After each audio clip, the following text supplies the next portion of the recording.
Hello and welcome along to another episode of Robin and Jane in the Stalls. This week we're taking you back to the year 1971 to an old, decaying, crumbling Broadway theatre with loads of old theatre performers from years gone by. We're talking about the Northern Ireland Opera production of Stephen Sondheim's Follies, which is currently playing at the Grand Opera House. It runs through until Saturday. Jane, we were there on the opening night, and I have to say, Northern Ireland Opera have been inviting me to their shows for many years, and I've never been able to attend until now. But what a show for your debut with Northern Ireland Opera. This was amazing. I'm glad I went. It was spectacular. Yes, it was amazing. I agree. And what a show for your debut there. There has been a real buzz about this Follies before it opened, actually. And Cameron Menzies has formed with Stephen Sondheim because they did a brilliant Into the Woods in 2022, actually, at the Lyric. This time I was excited. I'd done my homework, the Kennedy Center 2011 version. And this was subtly different because that was more ghostly and looking at the shades of memory and people floated on stage. Here it was brightly lit from the start. The stars came in walking, active, talking, chatting. And there's a lovely line from Mr. Weissman, who's obviously based on Ziegfeld, saying they're going to come in, sing a bit, talk a bit and lie about themselves. And that's what you expect. There is, of course, Janie Dee, whom I think starred in the National Theatre Follies a few years ago, said it's all about marriage. So there is a core story which involves some slightly younger ex-showgirls who are in middle age, those difficult years. But I was blown away, I think, by it and by the second half, which we'll come on to. What about you? Oh, definitely. I mean, it's not just about marriage. It's something that anybody who's kind of approaching or has arrived at middle age can really relate to what's happening, not just in the marriages, but I know if you've been involved in show business for as long as we have, Jane, you start to have these conversations with people as well that they were having on stage. And I've just started going through the reunion stage as well, where I'm meeting people who I haven't seen in 30 years. So this is something I can definitely relate to. And it's a bit scary. It is a bit scary. What's wonderful is that these performers have still got it. There's still hope. They can still hoof. They can tap dance. Boy, can they tap dance. You know, we saw Alison Harding really dance her Anello and Davids off, didn't we? They can sing. And we've got some stars in this show. It has to be mentioned. We've got the great Leslie Garrett singing One More Kiss with a wonderful young double, because it's quite a complex show because all the older stars have their young doubles hoofing around in feather boas, very Cecil B. DeMille. And the four main characters, the married couples, when we follow that storyline, they have their younger doubles as well. So it's quite hard to keep up. But we had Leslie Garrett singing One More Kiss, and that was amazing, although she had rather an interesting Middle European accent as Heidi Schiller, I thought. But it was Leslie Garrett. It was Leslie Garrett. We'll forgive her. Leslie Garrett, so who cares? Yes, you're quite right there, my friend. You're quite right. And we had Jacqueline Dankworth, who for me was absolutely one of the stars, perhaps the star of the show, singing I'm Still Here. And she did it with her smoky voice, with her late mother's grace, with unbelievable panache, and that sheer magnetism that you know when you're seeing a star.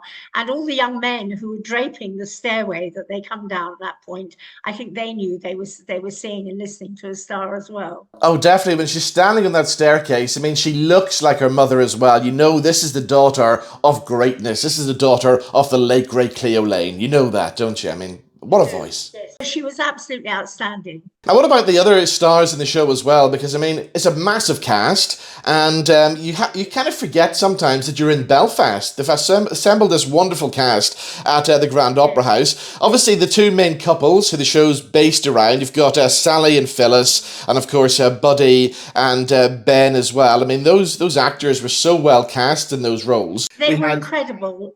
With Anna Jane Casey as Sally. Now, she's just finished playing the part of Sybil Fawlty in the Fawlty Towers revival on the West End.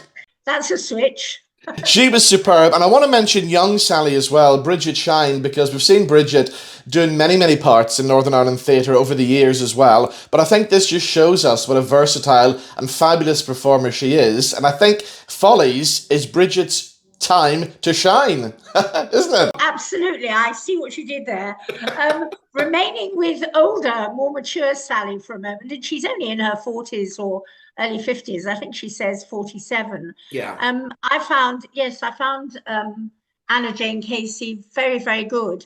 When she sang the key song, Losing My Mind, and she is clearly losing her mind, for me, she didn't quite have the edge on Bernadette Peters, who was the Kennedy Center one, who did a sort of tremulous, angst, nervous breakdown. But what I liked in Anna Jane Casey's version was the anger in it, the suppressed and not totally suppressed anger about the fact that she's been holding a torch for this awful man, Ben, for all these years, who scarcely he notices her, but then he notices every woman under a certain age, one is sure. And she's not going anywhere with that. And I think that was the heartbreak was done extremely well when she realizes, no, of course he's not going to marry her and leave glamorous Phyllis. I mean, why would he? They've rubbed along together, happily or unhappily, for a very long time, and it's going to continue, you know. Exactly. Now, we must mention Phyllis as well, Annette McLaughlin, and a young Phyllis who was played by a young performer called Anna Violet. And this was Anna making her professional stage debut on stage at the Opera House as well.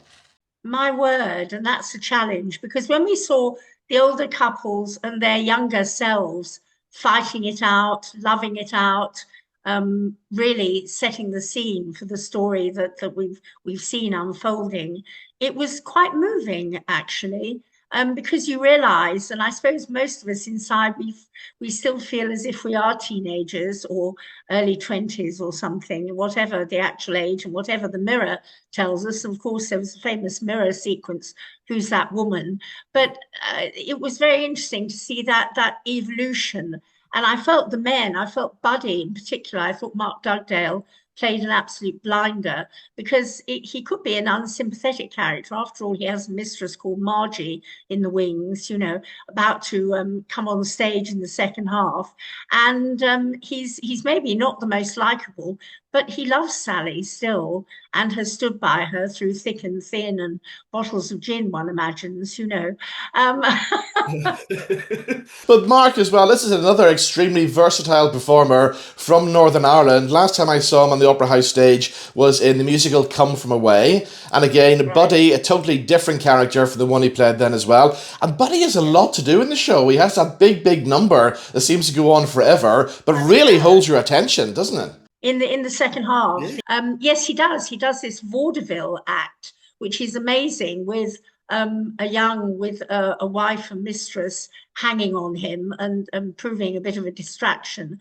And what did you think of the second half? Because the audience virtually gasped when we saw the change of set. You see, I didn't know this was coming. I didn't know this whole Loveland scene. I didn't know what to expect. But I mean, my God, it was like going into this weird kind of dream sequence as well. But Psychedelic, man. it was, wasn't it? Yeah. But my God, what performers came on then as well? I mean, the dancing was amazing. But what pinkness and what campness. It was It was, amazing. yes. We got male hoofers and we got feather boas and we got strange costumes. It was all a little bit Derek Jarman-esque almost, only a lighter version, if you like. No, it was incredible. And reading the program notes, which are very useful, Cameron Menzies said that what he wanted to convey was the desires of the characters, which become clear in the second half, in this sort of, I suppose, fantasy world, you would have to say. The other Follies that I saw didn't change the set in that same way. There wasn't that shock, you know. So this was something, I think, slightly new and revolutionary. And I think it worked extremely well. What do you think? Yes, I mean, for me, my standout moment was when the older couples meet their younger selves on stage. And I mean, that is such a clever and complex scene. But of course, that scene is setting it up for what's going on behind the curtain as well, because they're getting ready for the big fancy stuff behind the curtain. But it's such a clever and well done scene. And I think Cameron needs to be commended on that as well. Extremely well directed. Yes, it has been. I think the Times said it was suavely directed, and I think there was a certain a certain suave touch throughout. We And must. what do you think about as it edges towards the finale? I mean, how do you read the ending of it? Yeah, I mean, as it gets towards the end, I mean, there was an excitement. You could almost feel the excitement building in the audience as well. And of course, it built up to a very well deserved standing ovation. I mean, there were people on their seats even before they came out to take their bows. They were ready Oh, to get up absolutely. and And for applaud. once, the Belfast standing ovation was thoroughly well deserved. We approved. We were off our seats, weren't we? We were, Rob. We were definitely, and it was staggered as well. It was like a Mexican wave going through the audience as people Yes, were yes, still trying to of course. compute what they'd seen in the scene before and work. Absolutely. But do you feel there's hope? Do you feel it's elegiac? Is it simply sad? I And think, I mean, it is. that almost sounds like a Sondheim lyric. Is it simply sad? I mean, it is a I very mean, he's the sad man who ending. rhymes ducky with lucky, you know. Yeah, I mean, it is a very sad ending, and you do leave feeling extremely sad for these characters. And as I said at the start, thinking about your own life as well. Yes, thinking about one's own life. I think there's a kind of hope because I think having gone through all this, which is kind of therapeutic, both for them and for us, I think that they will realize things and maybe adjust their behavior. But who knows? That's never easy. I was reading up about the Butcher of Broadway, our hero, of course, Frank Rich. Now, when he was 19 and at Harvard, he wrote an essay about the first production, which was doing a tryout in Boston, of Follies. And it was so good, his essay, that Stephen Sondheim invited him for a drink and they discussed what it meant. Now, Rich said that he thought that in part, Follies is about the death of the musical. You may say, how strange is that when this is such a brilliant musical? After all, it's lasted.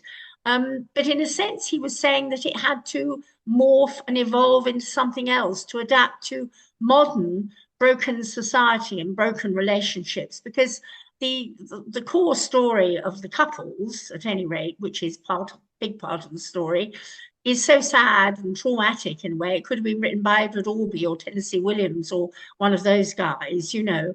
And you feel that the old musical with its feather boas and its beautiful young performers and its happy endings simply couldn't adjust to that. So there needs to be some sort of adjustment, doesn't there, There really? is. That's sad as well. And then the fact as well that we're learning that this beautiful old theatre, which was home to so many great Broadway productions, is going to be demolished to become a car park. And that's something we're I seeing with know. our own fabulous buildings all around the place, all over the world. We certainly are, and including in Belfast. Yes, I wish somebody would do something with the Garfield Bar. But that's another story. Now, did you know as well, since we're taking ourselves way back in time, that Follies was originally called The Girls Upstairs? Oh no! Oh, I rather like that. Except that Follies has the double meaning. It's the follies of the married couples, all the many follies, and the follies of all of us in our lives. So I suppose that's why it worked better. But I rather like the girls upstairs. Actually, no, I didn't know. Must mention, of course, the music as well, because that orchestra on stage was Yes. superb. Greg Arrowsmith, he was the musical director on Follies. Superb job from him and all the guys on the orchestra as well. And did you notice when we came to our Pink Love Land, things began to smear in the orchestra pit and they began to go jazzy and slower? I thought that was wonderfully done, actually. It was. I also want to mention Christina Nelson and Richard Croxford. They play the Whitmans, Emily and Theodore, and they've got a lovely kind of old vaudeville act that the two of them do on stage. And Christina, as you would expect, brings a lot of humour to the role as well. Oh, yes, no, lots of humour and lots of warmth. I mean, well, we mustn't say this is all a sad piece because it's not. There's a lot of exuberance, there's a lot of light, there's a lot of fun. And with Sondheim lyrics, there's always going to be some humour, even in the darker moments. So, no, it's a roller coaster of a ride of a show, really. Indeed, and we must mention our good friend Marty Maguire. He plays Dimitri Wiseman as well, the man who gets them all Yes, back he together does. for the reunion. It's not a massive part, but it's a good part, and Marty did it very well. Oh, he did it very well indeed. Yes, very genial. So there we go. Right, I suppose it's time. We better make up our final decisions on how we're going to vote for Follies. Of course, if you've been to see it this week, get in touch with us. Let us know if you agree with what we think as well. Let us know your thoughts as well. So, Jane, I suppose there's only one thing we can really vote with this week, and that's some feather boas. It has to be a feather boa. I wish I had mine here. Yes, okay. Shall I vote first? Go for it. How many feather boas then? 4.5. One little half feather boa as well. Brilliant. Well, as it is, I mean, it is a fabulous musical. It is a wonderfully camp musical as well. There's so much in it as well. Jane, I'm going to go one better, and I'm going to pull out 5 little feather boas. Well, they really suit you, Robin. What can I say? So, for my first ever Northern Ireland Opera show, what a show to go and see. And again, people are saying it's Northern Ireland Opera.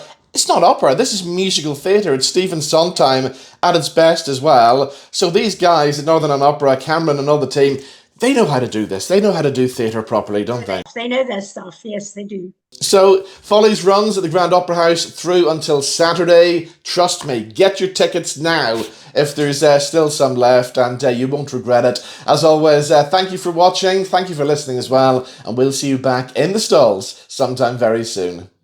Bye-bye.